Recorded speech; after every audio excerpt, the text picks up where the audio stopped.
નમસ્કાર મિત્રો, ફરી એકવાર હાર્દિક સ્વાગત છે મિત્રો તમારું અમારા આજના વિડીયોમાં। બધા દુઃખ દૂર થઈ જાય, ઘરમાં ભયંકર બીમારી હોય તો પણ મટી જાય, ઝઘડા કંકાસ તો થવાનું જ બંધ થઈ જાય અને જીવનમાં તમે ના ધાર્યું હોય એટલું કુળદેવા તમને આપે તો મિત્રો એના માટે આપણે શું કરવું જોઈએ કે જેથી કરીને આપણા ભવના દુઃખ મટી જાય। ગમે તેવું ઘરમાં કોઈ પણ પ્રકારનું વિઘ્ન હોય, સમસ્યા હોય, એનું નિવારણ થઈ જાય, દુઃખનું નિવારણ થઈ જાય।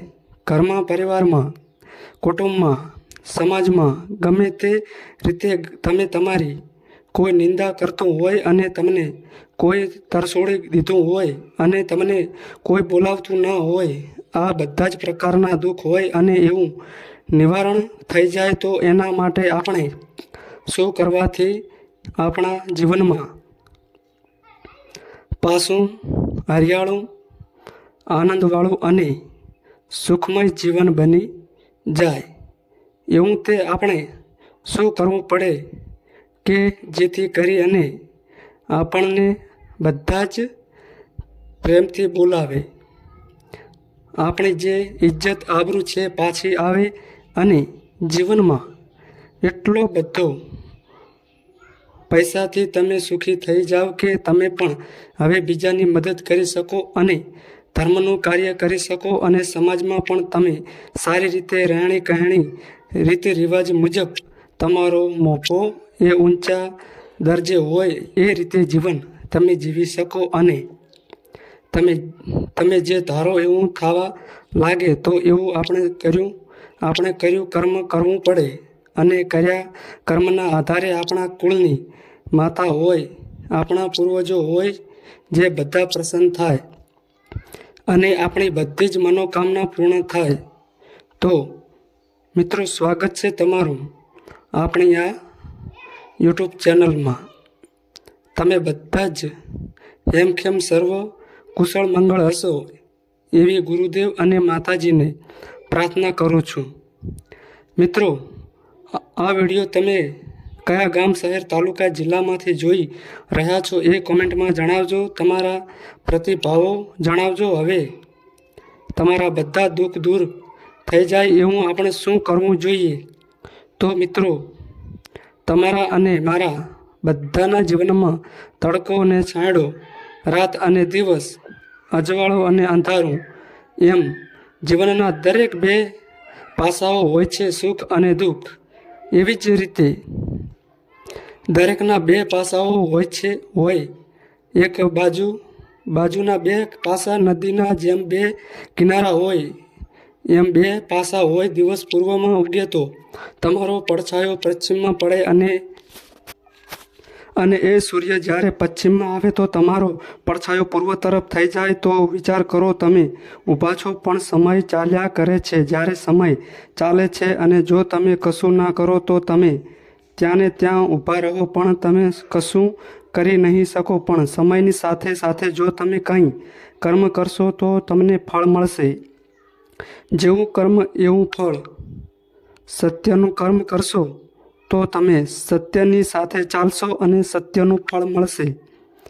જેવા રસ્તે જેવા માર્ગ તમે ચાલશો એવું ફળ આપણને પ્રાપ્ત થાય છે। એટલા માટે તમે કોઈ લક્ષ્ય નક્કી કરો, કોઈ તમે એડ્રેસ નક્કી કરો કે મારે આ જગ્યાએ જવું કે એટલે જગ્યાએ તો જવું જ, પણ કયા રસ્તે જવું એ આપણે નક્કી કરવાનું છે। એવી રીતે તમારા બધા દુઃખ દૂર કરવા હોય તો આપણે એવા રસ્તે જવું કે આપણને દુઃખ ના આવે, રસ્તો સાફ હોય તો તમે ચાલો તો તમને કાંઈ કાંકર નડે નહીં, પણ તમે જાણી જોઈ રસ્તા પર ચાલો તો તમને ઠેસ વાગે, અડચણ થાય, દુખાવો થાય, આવું બધું થાય ને તો એટલા માટે આપણા માતાજીને, આપણા પૂર્વજોને એવી રીતે રાજી કરો કે ઘરમાં સૌ પ્રથમ રહેણી કહેણી સુધારણી આપણી વાળી મીઠાશવાળી બોલવી, વાર્તાલાપમાં પણ હળવાશ થપ સૌને ગમે એવી વાણી વાપરવી, સ્વભાવને સુધારવો, આપણું મન ઉજાગર કરવું અને બીજું અતિ ઉત્તમ, ઘરમાં કોઈ પણ પ્રકારનું વ્યસન ના હોવું જોઈએ. વ્યસન અને ફેશનની દુનિયામાં લોકો કાંઈના રહેતા નથી. બીજું કે આવક કરતાં જાવકમાં ઘટાડો કરી દેવો જોઈએ.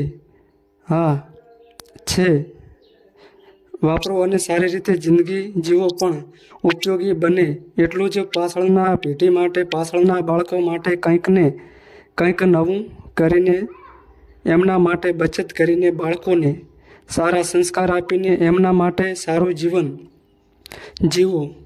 તમારા માતાજીની સેવા પૂજા કરો, તમારા ઘરડા મા બાપની સેવા પૂજા કરો, વડીલોની સેવા પૂજા કરો. તમે તમારા પરિવારના નથી થતા, તમે તમારા લોહીના નથી થતા, તો બીજા શું થવાના? ખાલી એક વાત તમને કહી દઉં કે ધારો કે તમારા ઘરે પ્રસંગ હોય, કોઈ સારો પ્રસંગ હોય અને એમાં જો તમારો ભાઈ હોય, તમારું કુટુંબ હોય, રિસાઈને બેસી જાય તો તમે એને મનાવવાના જાતા, કારણ કે એ તમારા સુખમાં નથી આવી શકતો તો દુઃખમાં શું આવવાનો? તો આવી બધી બાબતોને ધ્યાનમાં રાખજો. મિત્રો, આ દુનિયામાં કોઈ કોઈનું નથી, સ્વાર્થના સૌ સગા છે. તો આપણે આપણા કુળદેવીની એવી ભક્તિ કરવી, આપણા પૂર્વજોની એવી ભક્તિ કરવી, એમના નામનો દીવો કરતા હોય તો એમના નામના તમે જે દાન દક્ષિણા ધર્મ કરતા હોય એ પણ કરવું બહુ જરૂરી છે.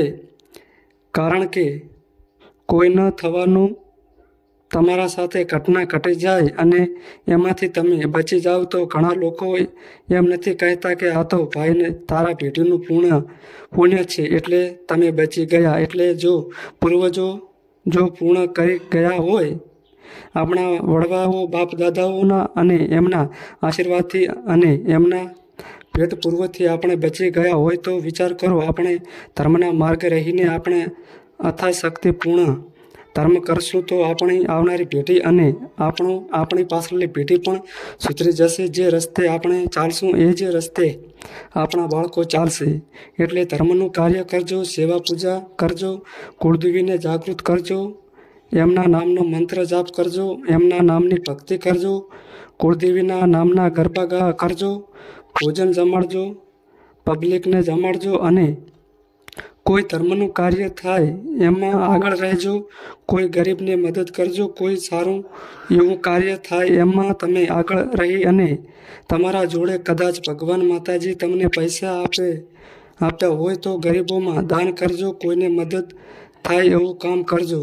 હા, પણ જાણજો કે તમે જે દાન કરો છો એ સાચા માર્ગે જાય છે કે નહીં. એવી રીતે દાન કરજો. આડે ધડ દાન ના કરતા કોઈ જગ્યાએ, સચોટ જગ્યાએ દાન તમારું વપરાવવું જોઈએ. અને કોઈ માં બહેન દીકરી હોય એમાં તમે કોઈ વિધવા હોય, કોઈ ગાયો માટે, કોઈ દીકરીઓ માટે, કોઈ શિક્ષણ માટે, કોઈના સાધુ સંત હોય, કોઈ વ્યક્તિ હોય કે ધર્મના માર્ગ રહેતા હોય એવા લોકોને તમે મદદ કરજો અને એ મદદના આશીર્વાદથી તમારું જીવન સુખી થઈ જાય. મિત્રો, કોઈનું સારું ભલું કરવાથી એના જો અંતરના ઉમાવાની આંતરડીનો તમને આશીર્વાદ મળી જાય તો તમારો બેડો પાર થઈ જાય. મારો કહેવાનો મતલબ એ છે કે જો તમે સારું કાર્ય કરશો તો તમને શુભ ફળ મળશે અને તમારું જીવનનું બધું દુઃખ દૂર થાય. કોકના આશીર્વાદ મળવાથી, કોઈનું ભલું કરવાથી જ જીવનમાં સારું કાર્ય કરવાથી જ સારું ફળ મળે. આ વાત યાદ રાખજો. કોઈ દિવસ નિંદા ના કરતા, ઈચ્છા દેખાય ના કરતા અને બની શકે તો ભલું જ કરજો. બસ આટલી મારી શુભેચ્છા છે. તો વિડીયો ગમ્યો હોય તો તમે બીજા મિત્રોને શેર કરજો અને તમે આ વિડીયો કયા ગામ, શહેર, તાલુકા, જિલ્લામાંથી જોઈ રહ્યા છો એ કમેન્ટમાં જણાવો. જય માતાજી. તો મિત્રો, આ માહિતી અમારી સારી લાગી હોય તો વિડીયોને લાઈક કરો અને અમારી ચેનલમાં નવા આવ્યા હોય તો ચેનલને સબસ્ક્રાઈબ કરો.